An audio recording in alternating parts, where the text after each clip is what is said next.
Maybe the reason your social anxiety isn't improving isn't because you're awkward, it's because you're mentally rehearsing everything you say. Let me explain. One of the biggest safety behaviours that I see with clients who struggle with social anxiety is something called mental rehearsing. Basically, this is thinking about the things you're going to say before you say it. So as an example, let's say that you're going into work on a Monday morning and you start mental rehearsing.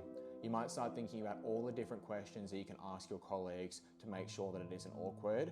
And you might also start thinking about all the different answers that you could say if they ask you certain questions. But what's happening here is that you're rehearsing conversations before they've even happened. So there's a couple of problems with this.